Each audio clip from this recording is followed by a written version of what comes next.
Hello everyone, let's welcome All India Rank 241 and BHU Internal Rank 2, Dr. Mehtab Alam, BDS graduate from BHU Dental College, and he has done again with his current going internship which ended in February this year.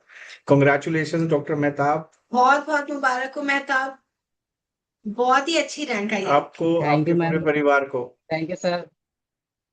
तो कैसे किया है बेटा, thank ये you sir. With internship कैसे किया है?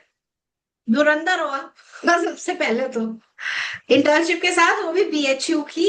और वो भी रैंक 2। और पॉसिबल नहीं है, पर कैसे किया? How you made it possible, बताओ। सर मैंने स्टार्ट की थी, प्रिपरेशन फरवरी से स्टार्ट की थी। 25 मैंने ज्वाइन किया, 5 फरवरी को ज्वाइन किया था मैं BDS टू MDS, और वो एक्सेल 3.0। उसके बाद मैं वही लाइव क्लासेस देखता था, और जो पहले का उसमें बचा हुआ था, जो भी सब्जेक्ट हो चुके थे, उसको साथ साथ में मैं कंप्लीट किया दोनों को। ओके। तो मेरा जो पहले का था वो भी कंप्लीट हो गया, और साथ में मैं चल रहा था उसके, और उसके आपने साथ साथ बिफोर उसके टाइम सिलेबस पूरा कर लिया। Yes sir. हाँ जी क्योंकि बताइए। सर जब वो रिवीजन स्टार्ट हुआ 2.0, तो उसके पहले मेरा पहले का पूरा कंप्लीट हो चुका था। बहुत बढ़िया। Very good. कैसे मैनेज किया इंटर्नशिप के साथ टाइम इतना कि आप लाइव भी शेड्यूल फॉलो कर रहे हो एंड बैकलॉग भी नहीं बनने दे रहे कुछ अपना, कैसे मैनेज किया? सर मॉर्निंग में मैं 1 to 1.5 आवर पढ़ता था सुबह में, और फिर उसके हम्म। बाद पोस्टिंग के लिए चला जाता था कॉलेज। और फिर जब कॉलेज से ही मैं लाइब्रेरी चला जाता था, उधर से ही डायरेक्ट लाइब्रेरी।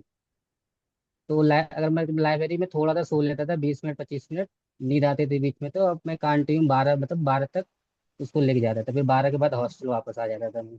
हम्म। यही मेरा था डेली का शेड्यूल इंटर्नशिप के दौरान। और जब मेरी इंटर्नशिप खत्म हुई, तो फिर मैं घर चला आया।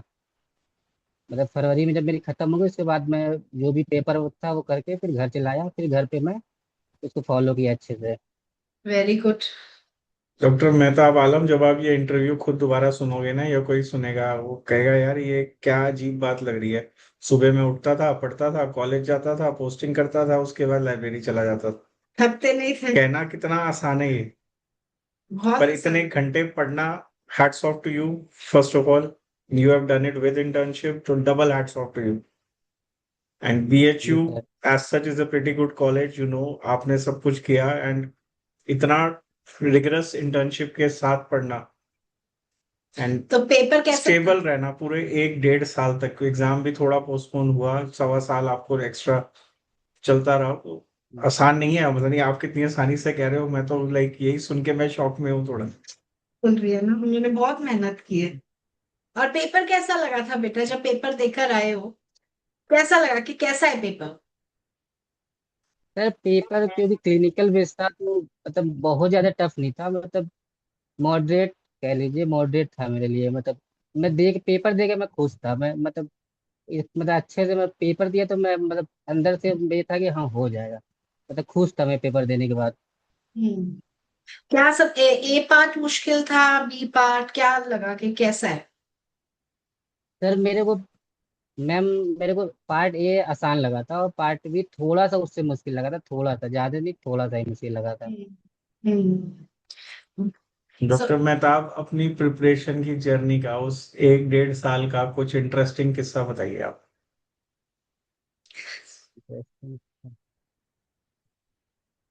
सर मैं सर ऐसा कुछ, वो सर वैसे ही चलता था, कॉलेज कॉलेज के बाद लाइब्रेरी, फिर हॉस्टल, यही दिन थी। अच्छा, दोस्त नहीं बोलते थे हमारे साथ चलो मैं अब आप घूमने चलो? वो नहीं कहते थे?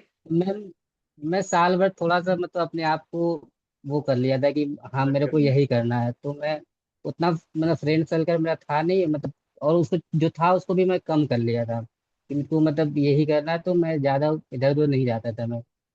आपका अपना मेंटल पीस, रिलैक्सेशन का तरीका क्या था पूरे साल में?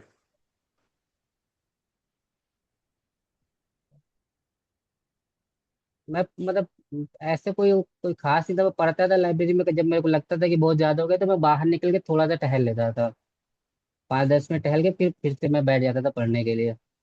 यार उनका लक्ष्य पूरा सेट है ना, मुझे ये करना है, चाहे जो हो जाए, पढ़ना तो वो बोर भी नहीं होगा बंदा।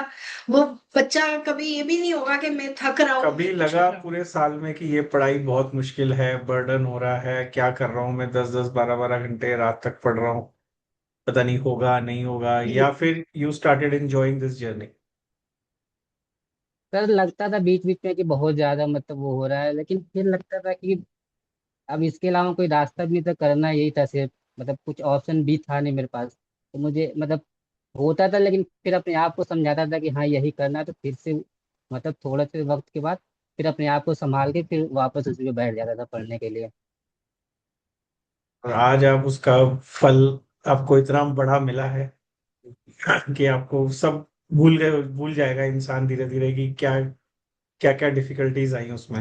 मतलब आप कैसे पढ़ते थे? मतलब मेडिकल सब्जेक्ट ज्यादा पढ़ते थे, डेंटल ज्यादा पढ़ते एक थे? टिपिकल डे कैसा था, एक रूटीन, मतलब क्या पढ़ना है, कितनी थ्योरी पढ़नी है, कितने क्वेश्चंस करने हैं, रिवीजन टाइम पे क्या करना है, सर थोड़ा सा आप बताएंगे उसको? मैं थ्योरी और एमसीक्यू को दोनों को बराबर प्रेफरेंस देता था, और हर सब मेरा ये रहता था कि मैं हर सब्जेक्ट को टच करूं। एक दिन में मैं 2 से 3 सब्जेक्ट ही पढ़ता था। हम्म। और उसके बाद जैसे टेस्ट का जो शेड्यूल रहता था उसके हिसाब से चलता था, और वही साथ साथ में मैं चलता था उसी के। तो टेस्ट ओके। जैसे टेस्ट का जिस सब्जेक्ट का आता है उसके हिसाब से मैं कंप्लीट करता था सब्जेक्ट। ओके। और क्विजेस और वगैरह जो आते थे?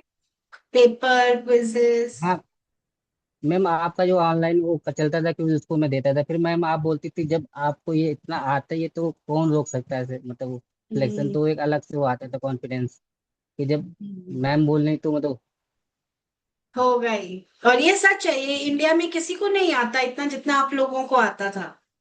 आपको बहुत अच्छे से आता था।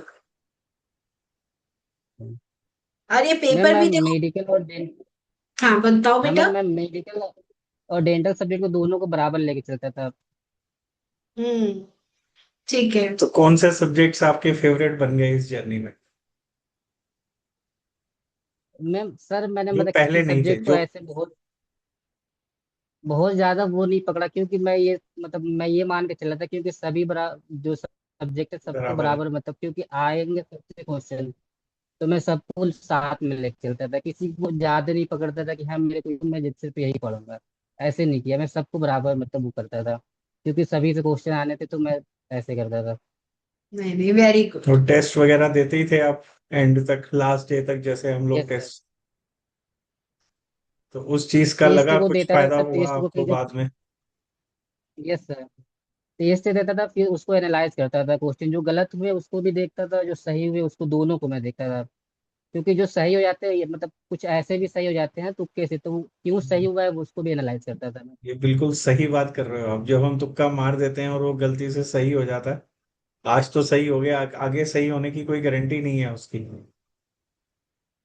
ये बहुत अच्छी बात कही है, पेपर एनालाइज करना बहुत जरूरी है। एंड बेटा स्टैंडर्ड टेक्स्ट बुक्स देखते थे या नोट्स काफी है? मैं सर मैम ज्यादा मैं नोट से देखता था। मैं जब क्वेश्चन में फंसता था 2-3 जगह, तो उसका रेफरेंस मेरे को डाउट होता था, तब मैं स्टैंडर्ड टेक्स्ट बुक्स पे जाता था। ऐसे ओके। उसको नहीं उठाता था, मैं सिर्फ उसके लिए करता था, रेफरेंस के हम्म। लिए लेता था। बच्चे जैसे आपने इतनी मेहनत करी, इतना पढ़ा है ना, तो आप बीएचयू से ही हो, शुरू से अच्छे ही बच्चे रहे हो। कितना ही पढ़ना पड़ता है? 10-12 घंटे या कम पढ़ के भी हो जाता है।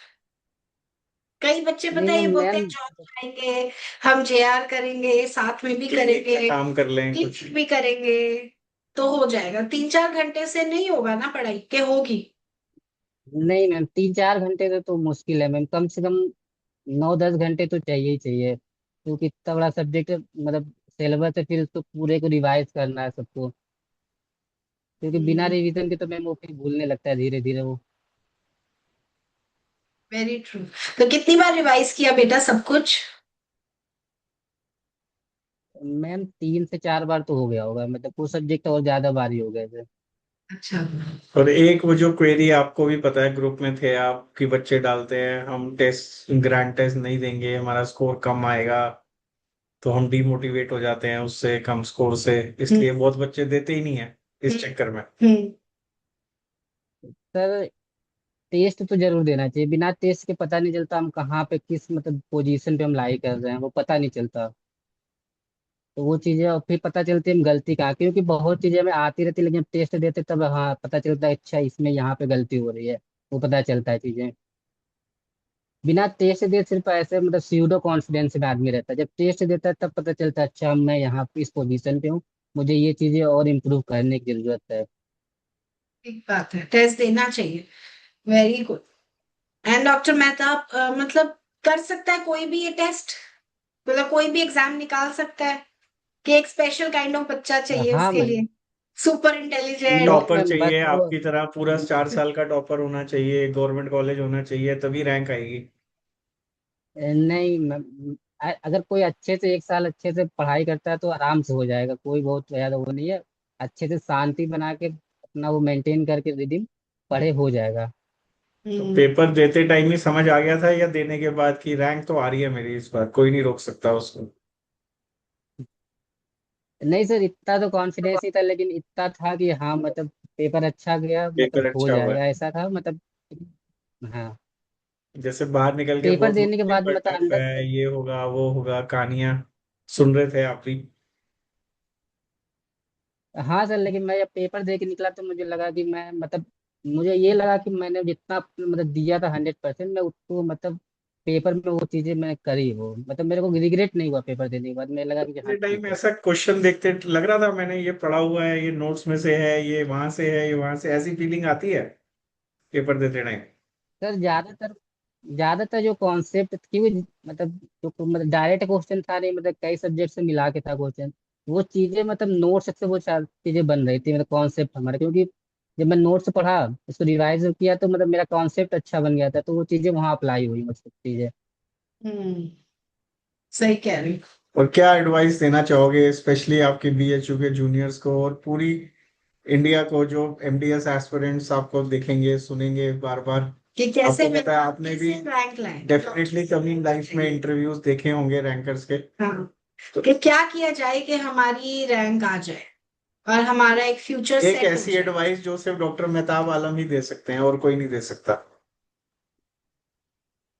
तब मैं तो यही कहना चाहूंगा कि जब भी प्रिपरेशन स्टार्ट करें तो पहले वो अच्छे से मतलब इसको कर लेंगे, मतलब डिसाइड कर लेंगे हाँ मुझे यही करना है, और वो 100% अपना इतनी पूरी ईमानदारी के साथ उस पर मेहनत करे, मतलब वो मतलब क्योंकि जो वो मेहनत करता है उसके बारे में वही जानता है, सामने वाला नहीं जानता, तो वो ये अपने आप से खुद से कह सके कि हाँ मैंने 100% दिया है।